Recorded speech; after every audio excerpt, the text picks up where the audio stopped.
que la femme est le pilier de la famille tey jii jigéen bu wër ci kër gi yëpp ay wër seetlu leen kër nga xamante ne yaay ji daa feebar kër gi du dem c'est nous le pilier de la famille te famille bu wér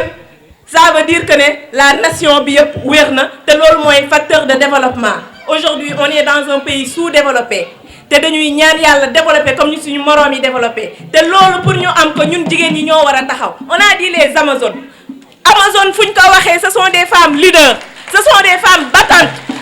ce sont des femmes courageuses femmes yooyu tey ñoo taxaw ne dañuy xeex ak cancer. donc bu ñu demee ba fagaru ba ku nekk it aussi di sentir ba mën a dem hôpital gaaw ci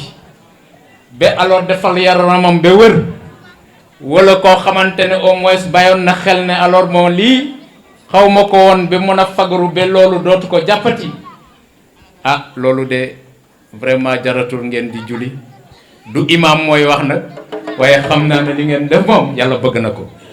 te li yàlla bëgg moom ay tiyaaba kese ngeen ci am donc sauvé ngeen ci ay nit yu bëri. Aussi appeler tous les responsables politiques parce que derrière l'engagement politique il faut qu'on fasse des actions citoyennes et je pense que les Amazones sont déjà sur la voie. Nous tous nous devons les accompagner pour l'atteinte des objectifs du président de la République.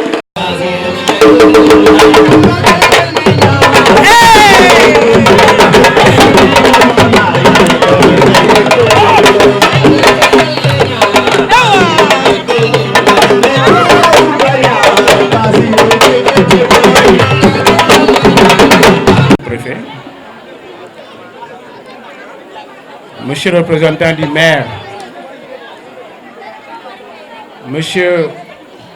le chef du village de Niakhar, je vous salue et je vous remercie. Je remercie nos invités, le docteur Alioune Diouf du SEMU,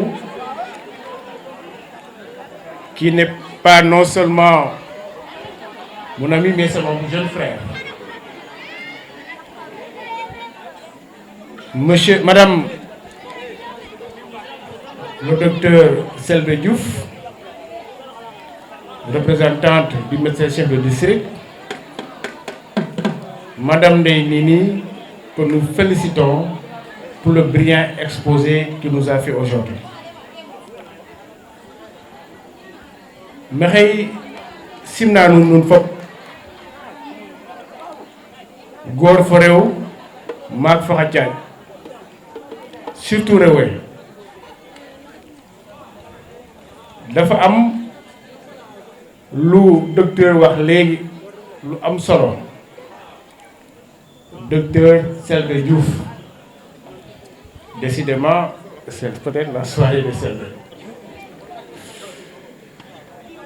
mu ne góor bu ñemee jigéen moo tax mu ñeme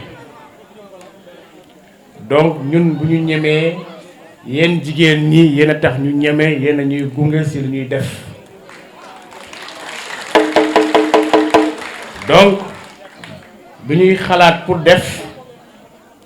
il faut ñu njëkk a xalaat jigéen ñi parce que jigéen mooy pilier wu kër te kër ak kër mooy dëkk donc jigéen ñi bu ñu taxawee ci kër yi kër bu ne jigéen taxaw fa taxaw bu dëgër defe naa dëkk bi dina taxaw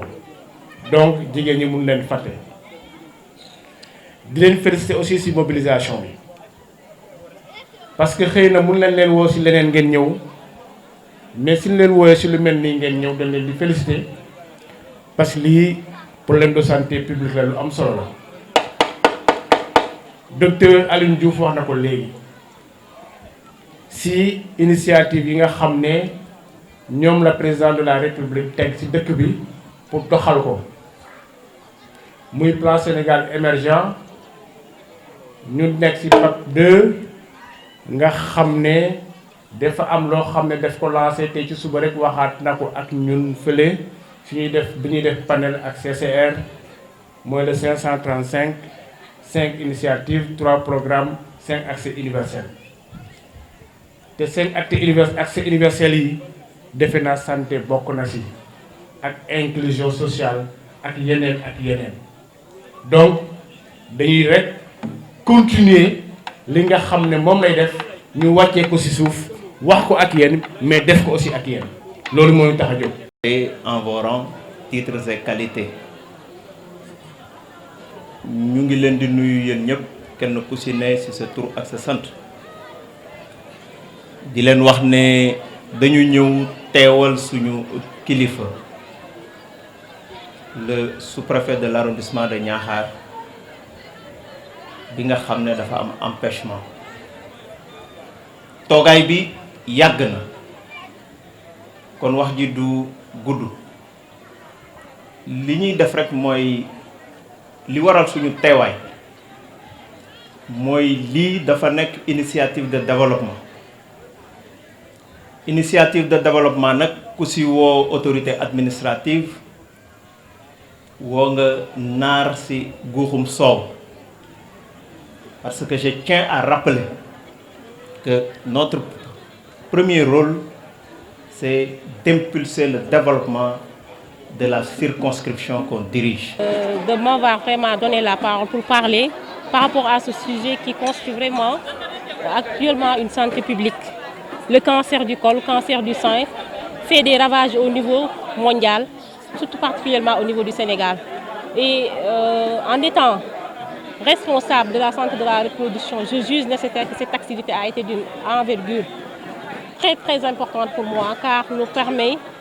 vraiment d'éduquer la population de Niakhar, mais aussi les aider à vraiment embrasser les services de santé pour pouvoir vraiment dépister cette maladie qui est catastrophique à temps et maintenant pouvoir le prendre en charge dans les brefs délais. En fait, ce qui se passe, c'est qu'actuellement au Sénégal, nous vivons, un moment très difficile avec ces deux maladies-là. Et donc l'objectif de cette journée, c'était tout simplement de partager cette information avec toutes les femmes, qu'à leur tour, ils puissent être un relais et partager ces autres informations avec leur entourage.